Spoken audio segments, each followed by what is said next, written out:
میرے نبی پاک علیہ السلام نے فرمایا میرا مومن ہر حال میں ہی نفع میں ہے. نعمت ملے تو شکر کر کے نفع، مصیبت آئے تو صبر کر کے نفع. اپنی زندگی میں تحمل، بردباری، علم پیدا کرے، حوصلہ پیدا کرے. ہر آنے جانے والے شخص کے مزاج کے مطابق اسے نہ ملے، اپنا مزاج صحیح رکھے، اپنی طبیعت کے مطابق اپنے ماحول کو برقرار رکھے. علم کے ساتھ گزارا کرو گے تو رشتہ داروں سے بھی بنی رہے گی، دوستوں سے بھی بنی رہے گی، ہر ایک سے تعلق رہے گا. اور اگر آپ کے اندر یہ حوصلہ نہیں تو پھر سارے معاملات پریشانی کا شکار ہو جائیں گے. یہ تو آج کا مضمون تھا. ہمیں نا لوگ مشورہ دیتے ہیں، کہتے ہیں پیر صاحب درویشوں کو سیاست کی بات نہیں کرنی چاہیے. دیتے ہیں نا مشورہ لوگ؟ جی تھوڑا تھوڑا بول دیں، تھوڑا تھوڑا دیتے ہیں نا. اگرچہ ہم ان کی بات نہیں مانتے، اس لیے کہ اقبال نے کہا تھا جدا ہو دین سیاست سے تو رہ جاتی ہے چنگیزی. جدا ہو دین سیاست سے تو، اور پہلا فکرہ یہ ہے کہ جلال بادشاہی ہو یا جمہوری تماشا ہو، جدا ہو دین سیاست سے تو رہ جاتی ہے. اس نے کہا جب سیاست اور دین علیحدہ علیحدہ ہوتے ہیں تو چنگیز خان اور ہلاکو خان پیدا ہوتے ہیں. سیاست جب تک مسجد کے اندر رہتی ہے تب تک پاک صاف رہتی ہے، وہ گندی ہوتی تب جب مسجد سے نکل جاتی. حضرت علی کے زمانے تک مسجد میں رہی، پاک صاف رہی. یزید باہر لے گیا تو گندی ہو گئی. حضرت عمر بن عبدالعزیز دوبارہ مسجد میں لے آئے تو پھر پاک ہو گئی. لیکن پھر بھی ایک ساتھی نے مجھے کہا تو اس کی بات میں، سب کی باتیں نہیں مانتا، اس کی بات میری سمجھ میں آئی. وہ کہنے لگا جی اصل بات یہ ہے کہ سیاسی تبصرے تجزیے ہم اخباروں میں ٹی وی پہ جا کے بیٹھیں، جا کے بڑی مہربانی میری طرف دیکھیں، وہ ہم سنتے رہتے ہیں تو ہمارا دل کرتا ہے مسجد میں صرف ہم رسول اللہ کا پیار ہی سنیں. تو میں نے کہا یار تیری بات دل کو لگتی ہے، یہ بات صحیح ہے، چلو یہ نیت اچھی ہے، یہ تیرا نظریہ ٹھیک ہے، مان گئے. ہم میں چلا گیا دکاندار کے پاس اور میں نے اس کو جا کے کہا کہ گاڑی کا انجن کھولو، اس طرح کرو اس طرح. اس نے کہا مولانا آپ جا کے نا گھر تو فقہ کی کتاب کھولیں، اس لیے کہ گاڑی کے انجن کے بارے میں آپ کو معلومات، یہاں اگر آپ نے یہ کام کرنا ہے تو اس کو پڑھیں.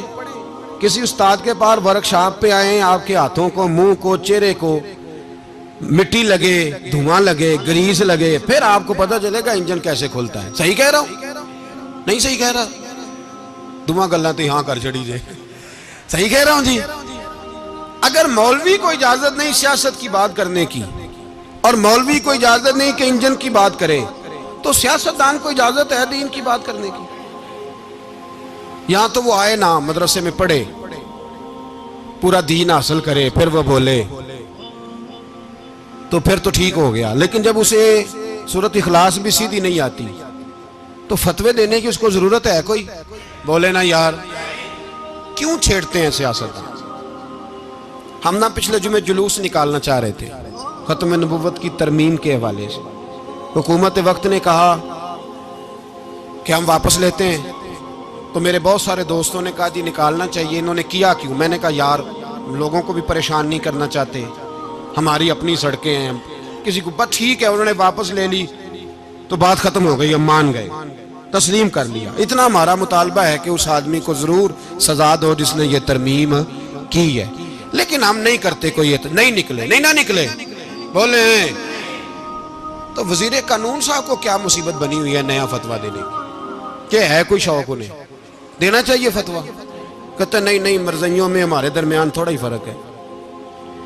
مجھے یوں لگتا ہے کہ یہ جان بوجھ کر کوئی نہ کوئی ایسی شرارت کرتے ہیں جس سے لوگ اشتعال میں رہیں، جان بوجھ. حلم، حوصلہ، صبر ذات کے بارے میں تو ہے، لیکن اگر کوئی رسول پاک کی بے ادبی کرے تو پھر حوصلے کی بات ہے ہی نہیں، پھر تو جہاد کی بات ہے. اور میں دیانتداری سے مسجد میں باوضو بیٹھ کر جمعے کے دن مشورہ دیتا ہوں حکومت کو اور وزیر قانون کو مشورہ دیتا ہوں کہ نہ فرعون کی حکومت ساری زندگی رہی، نہ نمرود رہا، نہ جاج بن یوسف رہا، نہ یزید رہا.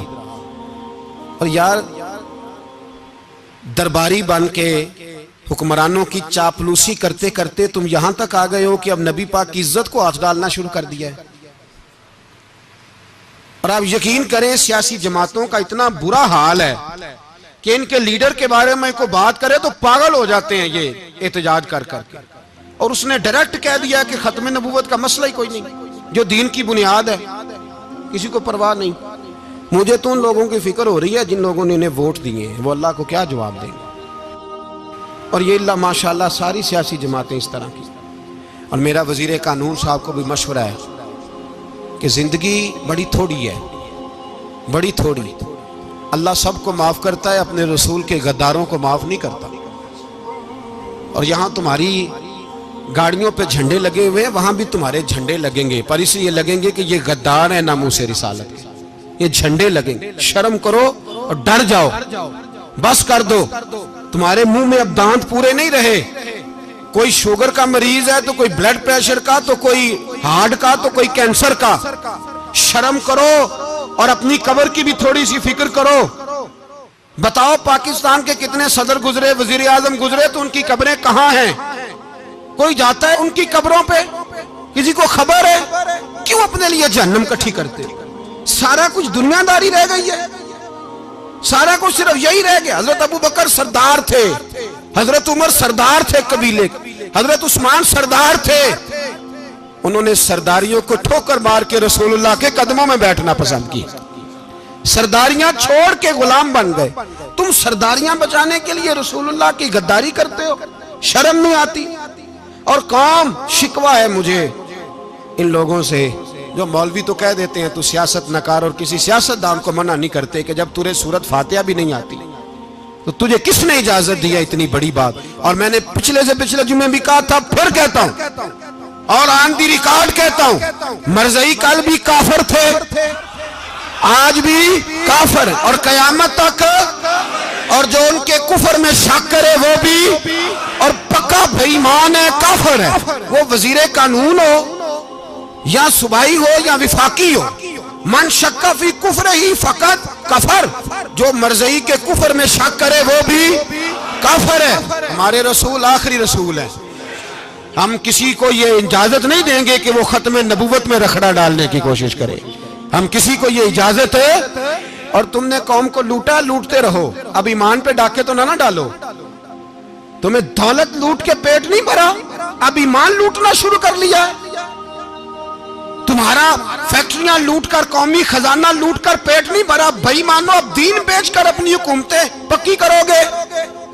اور وہ لوگ بھی تیار ہو جائیں جو ان بے ایمانوں کو منتخب کرتے ہیں. ان سے بھی سوال کرے گا ختم نبوت کا موضوع قیامت کے دن کہ تم بتاؤ.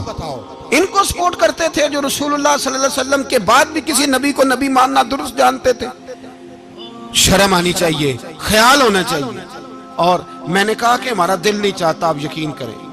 ہمیں شوق ہے جلوس نکالنے کا، تمہارے خلاف باتیں کرنے کا. تم نے روز تھرمامیٹر نکالا ہوتا ہے، چیک کرتے ہو کہ ایمان کتنا ہے کتنا نہیں ہے. یہ پاکستان اگر صوبہ سندھ ہے تو حضرت عبداللہ شاہ غازی کا ہے، اگر بلوچستان ہے تو حضرت بابا عبد الرحمان کا ہے، اور اگر پشاور ہے تو وہ صوفیاء کا ہے، اور اگر یہ دھرتی پنجاب ہے تو یہ داتا علی اجویری کی ہے، یہ بابا فرید الدین کی ہے. اس میں کسی غدار کو قبضہ کرنے کی اجازت بالکل نہیں ملے گی. اور ہم وہ لوگ بھی نہیں جو چپ کر کے اندر سوتے رہیں، قوم جو کرتی ہے کرتی رہے، ہمیں پرواہ نہیں. نا، ایسی کوئی بات نہیں. کوئی بندہ نہ سمجھے کہ انہیں ہوش نہیں، انہیں پتہ نہیں. ہمیں سارا کچھ ہی آتا ہے. پھر اگر کل کو کوئی ممتاز قادری پیدا ہو گیا تو شکوہ نہ کرنا. کل کو کوئی پھر سے عامر چیمہ نکل آیا تو شکایت نہ کرنا، یاد رکھنا.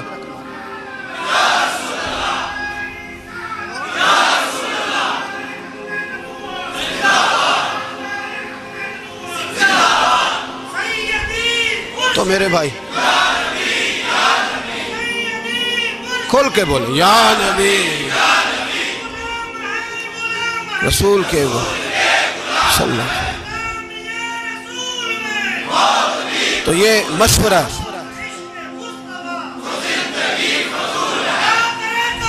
جزاک اللہ. تو یہ تمہیں مشورہ ہے.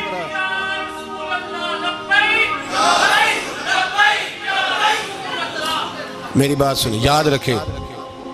یہ لوگ بعد میں پچھتاتے ہیں، پھر مناظرے کراتے پھرتے ہیں، اس نے صحیح کیا کہ غلط کیا. پھر انہیں ہوش آتی ہے بعد میں، پھر ان کے ہوارے نکل نکل کے میدانوں میں دلیلیں دیتے ہیں.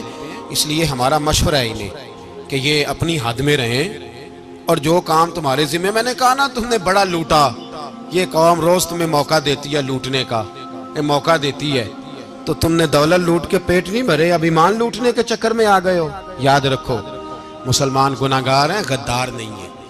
تمہیں دولت لوٹنے کا تو شاید موقع مل گیا ہے، پر ایمان لوٹنے کا موقع نہیں ملے گا، تو اس لیے اس کو لگام دو۔ اور ویسے بھی کتا جو پالتو ہوتا ہے نا، اس کو گھر کے اندر سنگلی سے باندھ کے رکھنا چاہیے۔ یہ تمہارے بوٹ چاٹتے ہیں، بھونکتے ہیں تمہارے حق میں، وزارتیں لیتے ہیں، ہم نے تو کوئی وزارت نہیں لی تم سے، اور نہ ہمیں شوق ہے، اس لیے کہ ممبری کیا کرنی ہے جس کو ممبر رسول عطا کر دیا جائے، اس نے کیا کرنی ہے یہ ممبریاں جس کو پکا ممبر رسول دے دیا جائے، تو اس لیے اس سے باہر آؤ۔ میں نے کہا بڑے بڑے نمرود، فرعون، قارون دفن ہے، تمہارا بھی نام تک نہیں ہوگا، بالکل نام نہیں ہوگا۔ اس لیے ہمارا مشورہ، اور آپ لوگ بھی آئیں نا یہ اگلے سال، تو ان کو کھڑا کر کے پوچھ لینا، اسلامی جمہوریہ پاکستان کا تم نے MPM میں نے بننا ہے، پہلا کلمہ ہی صحیح سنا دو، چلو خدا کا واسطہ یہی بتا دو کہ تمہیں نماز بھی ڈھب سے آتی ہے کہ نہیں، اور آپ کی موج ہے، آپ بٹھا لیتے ہیں سر پہ، کیا کریں، سمجھانے والے مفت گناہگار ہو گئے اور بہکانے والے سب تمہارے یار ہو گئے۔ اس لیے یہ چھیڑتے ہیں جان بوجھ کے، اور پھر جب کوئی ممتاز قادری علیہ رحمہ پیدا ہوتے ہیں، پھر انہیں دشواری ہوتی ہے، پھر ان کا جینا مشکل ہو جاتا ہے، یہ موقع دیتے ہیں، پتہ نہیں کس کے ایجنڈے پہ عمل کر رہے ہیں۔ میرا سوال یہ ہے، میں نے پچھلے جمعے پھر میرا سوال ہے کہ میں پوچھتا ہوں، اس آدمی کو ضرورت کیا ہے ختم نبوت پر بات کرنے، جب امت مسلمہ کے متفقہ فیصلہ ہے کہ مرزائی کافر، اسمبلی نے بل پاس کر دیا کہ مرزائی، ان کو اقلیت قرار دے دیا، اور جب سے وہ اقلیت بنے، نہ ہم نے ان کی عبادت گاہ جلائی، نہ ہم نے ان کو قبروں سے نکالا، نہ ہم نے، بس ٹھیک ہے جیسے عیسائی رہتے ہیں، یہودی سے کس ملک میں رہتے ہیں وہ بھی رہیں، اقلیت بن کریں، کوئی اعتراض، پر تم انہیں کھونچ کے کیوں قریب کرتے ہو؟ تمہارا کیا جرانہ ہے ان کے ساتھ؟ بتاؤ تو صحیح۔ ان لوگوں سے ان کو چاہیے اپنے منہ میں لگام ڈالیں، اور اگر نہیں ڈالیں گے پھر انشاءاللہ ڈالی جائے گی، اور بڑی تگڑی ڈلے گی، اور پھر ایسی ڈلے گی۔ سلمان تاثیر جب مرا تھا نا، تو 5-5 لاکھ روپیہ مولویوں کو آفر کی جنازہ پڑھاؤ، 5-5 لاکھ روپیہ چھوٹے چھوٹے مولویوں کو۔ اور داتا صاحب کی مسجد کے خطیب بھی صوبائی جو تھے، وہ خطیب تھے، ملازم تھے، انہوں نے کہا کہ ایمان نہیں بیچنا، نکالنا نوکری سے تو نکال دو۔ اور بادشاہی مسجد کا مولوی جس کا پتہ ہی نہیں چلتا، کبھی کدھر چلا جاتا ہے کبھی کدھر، یہاں تو وہ بھی کھڑا ہو گیا، اس نے کہا نا ایمان نہیں بیچنا۔ گورنر ہاؤس کی مسجد کا امام کہنے لگا کہ بخشا جانا نہ جانا یہ تو رحمت الہی کا معاملہ ہے، پر اتنا گندا جنازہ نہیں پڑھنا، اتنا گندا جنازہ نہیں ہم پڑھیں گے، مرنے کے بعد تمہارے جنازے نہیں پڑھے جاتے، تمہاری قبریں خراب ہوتی ہیں، کدھر ہیں تمہاری دولتیں؟ اور وہ مولوی آج تک پتہ ہی نہیں کدھر گیا جس نے اس غلیظ کا گندا جنازہ پڑھایا۔ تو بھائی اپنی قبر حشر کو، جب جہاں تمہارے جنازے نہیں پڑھے جا رہے تو وہاں تمہارا کیا حال ہوگا؟ اس لیے ان لوگوں کو چاہیے کہ اپنی زندگی اس طرح گزاریں کہ کچھ نہ کچھ منہ لے کے سرور کائنات کے پاس چلے جائیں، ورنہ ایسا نہ ہو کہ یہاں بھی پھٹکار اور وہاں بھی پھٹکار۔ اس لیے ہمارا مطالبہ ہے حکومت سے کہ شرم کرو، اور ایسے بھائیمانوں کو، کالے ناگ جو تم نے بھرتی کی ہوئے، ان کو نکالو، اور اگر تعریفیں کروانی ہو، تلوے چٹوانے ہو، تو اندر کمروں میں ان سے چٹوا لیا کرو، ان سے کہو کہ یہاں ہماری نوکری کرو، باہر نکل کے رسول اللہ صلی اللہ علیہ وسلم کے دین کے بارے میں گفتگو نہ کرو، اس لیے کہ اللہ تبارک و تعالیٰ نے اس دین کے اندر بڑا حسن اور بڑا جذبہ رکھا ہوا ہے، بڑا وقار ہے۔ ہمارا مطالبہ ہے حکومت سے کہ ختم نبوت کے مسئلے پر کوئی سیاستدان گفتگو نہ کرے۔ آپ تائید کرتے ہیں اس بات کی؟ اس پر کوئی سیاستدان کوئی گفتگو؟ ہمارے پاس بڑے تماشے ہیں سیاست کرنے کو، باقی تماشوں پہ سیاست کرو، یہ رسول اللہ کی ناموس کا معاملہ ہے، یہ چھیڑنے کی تمہیں اجازت؟ مجھے سمجھ نہیں آتی یار، جب بات ختم ہو گئی، اسمبلی نے بل واپس لے لیا، تو صوبائی وزیر قانون کو آخر تکلیف کیا ہے؟ آپ کے پاس جواب ہے کوئی اس بات کا؟ یہ بات ختم ہو گئی، ہم نے جلوس نہیں نکالنا چھوڑ دیا، خاموش ہو گئے، علماء نے میٹنگیں بلائی تھی کینسل کر دی، ٹھیک ہے جی بات، اب دوبارہ سے کیوں چھیڑتے ہو؟ پھر کہتے ہیں احتجاج ہوتا ہے، شور ہوتا ہے، تم خود ایسی حرکتیں کرتے ہو جس سے افراتفری پیدا ہوتی ہے۔ یہ ملک رسول اللہ کے نام پہ بنا ہے، اور قیامت تک یہاں وہی ہوگا جو میرے رسول پاک صلی اللہ علیہ وسلم کی رضا ہوگی، اور نبی پاک کے قانون کے خلاف کوئی قانون یہاں چل سکتا؟ اللہ ہمیں سمجھنے کی توفیق عطا فرمائے۔